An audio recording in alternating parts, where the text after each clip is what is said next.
So in one of our previous videos, we made the comparison between the Mi Box and the Fire TV Stick to see which one stands out. And we also made a video on the best apps that are available for Mi Box at this moment. So that got us thinking, what's left out for Mi Box? Well, games of course. So here are the best games that are available for Mi Box right now. Before we begin though, make sure that you pair your Mi Box TV with a compatible controller that you've got, just lying around, or if you've got an Xbox or whatever. I'll be using the PS4 one for this video because that's the only one I've got.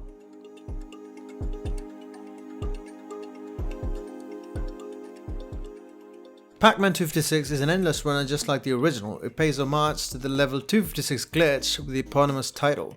You can collect power-ups, dots throughout the level, and eating 256 dots in a row kills all the enemies at once on screen. It's built with mobile in mind, but the port for Mi Box's remote is rather smooth and functional. You could even hook up a controller if you fancy. It's free to play, but you can get in-app purchases to continue the game after the first time you die.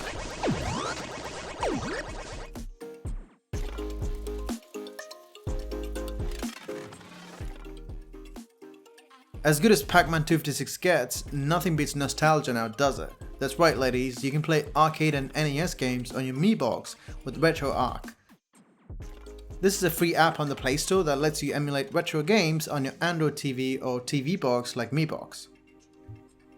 All you need is to install the app, connect your controller, and then install the core or ROMs of the games that you want to play. We've done a detailed video on how to go about it, so do check that out if you're keen. It should appear on the YouTube cards in the corner somewhere. Moving on.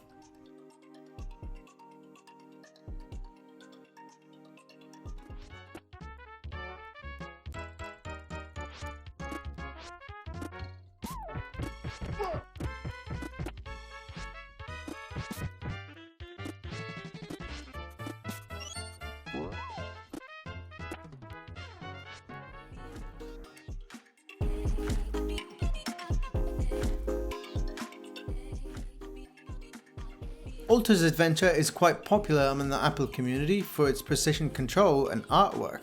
This port for the Mi Box is well optimized and will cost you about $3.99.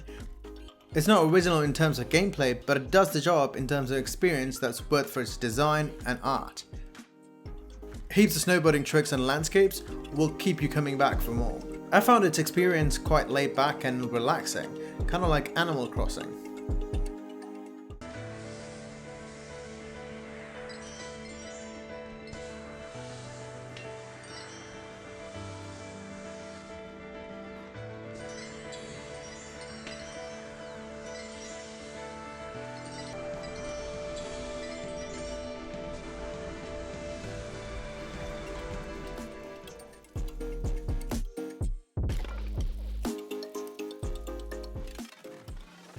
Riptide is probably the only multiplayer game worth playing in the Play Store, if I'm being honest.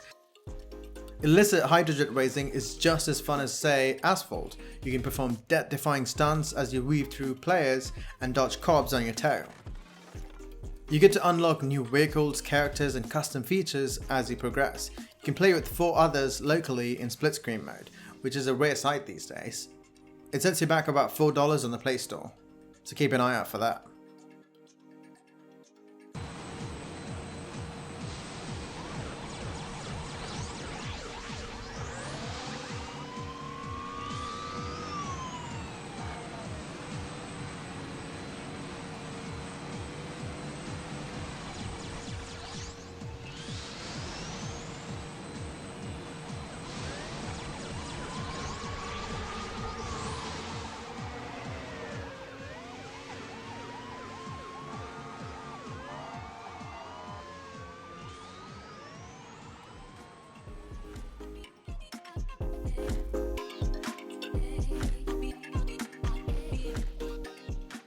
This civilian survivor game has more moral choices to make than you ever will in real life.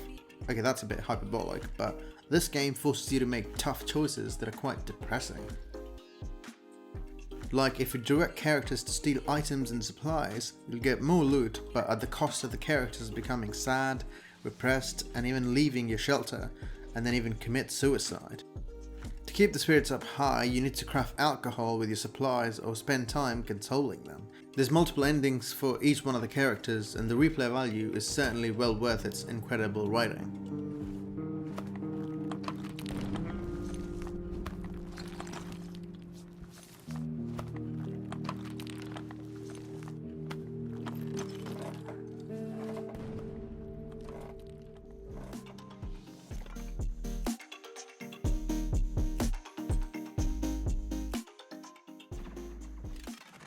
You've probably heard of this if you're a gamer, and you probably played it. And it's not based on the book or the TV show, as it features original characters, possibly some of the most iconic game characters. It follows a convicted criminal who chooses to take care of a young girl at the outbreak of the apocalypse. You make dialogue choices throughout the game, directing the story and performing quick-time events. It's a different kind of game that's more about the story than the gameplay itself, in layman terms.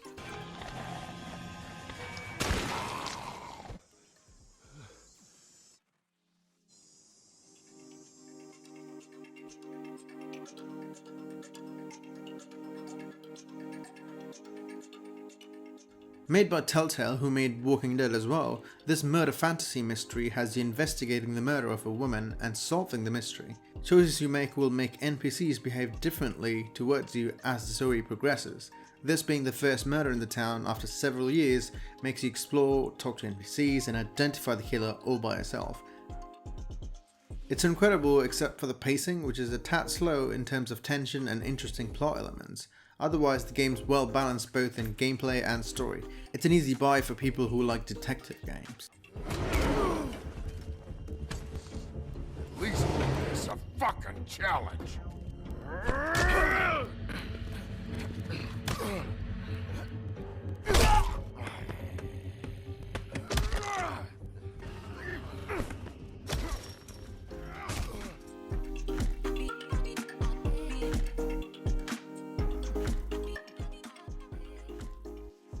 This is a mobile game that was ported to PC and other platforms because of its popularity. A roguelike Souls game where you gradually face challenging enemies with either melee or ranged attacks. You get to choose from 6 different characters to play as. There's boss fights and traps everywhere in each level. Defeating a boss unlocks even harder level and more bosses. The flavour and lore for each character arc is varied and interesting enough to keep you coming back.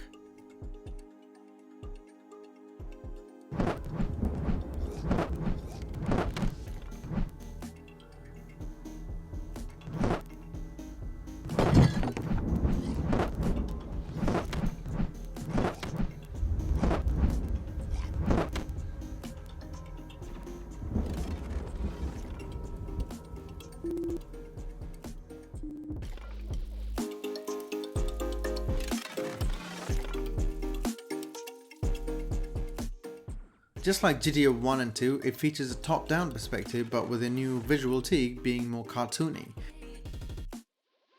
You can rob cars like the other GTAs, but with a twist. There's a lockpick minigame, which adds enough depth and makes it interesting. And also the wanted system has a new spin on it. You can deal drugs and peddle them. Rockstar somehow crammed the franchise into a top-down perspective again and made it work. Grand Theft Auto has never been funkier than this.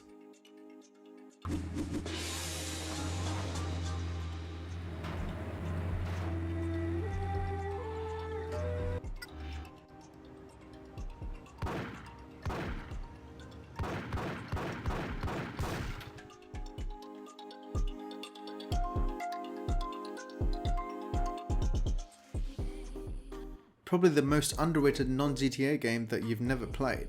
It pays homage to Back to the Future with its story, but goes full GTA with its gameplay. It plays a lot like GTA 2 but with pixel art. There's about 50 story missions and 30 side quests. The comedic writing is what separates this one from other clones. It's a must play for people who grew up with these games, but if you're a new age kid who likes graphics more than gameplay, this probably isn't for you.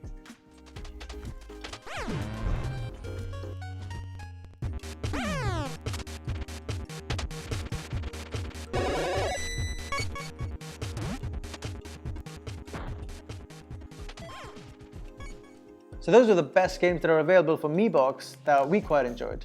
Did you think we missed out on any? Well, let me know in the comment section below. Also, check out our video on how to play retro games on Android TV if you're keen to play retro games like Super Mario, Super Metroid, any one of those that you can put on your Mi Box TV.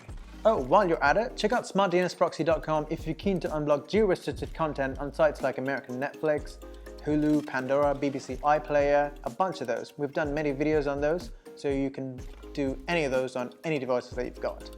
I'm Vamsy, thanks for watching, and I'll see you in the next one. Maybe I will, maybe I won't. I don't know. This is getting repetitive.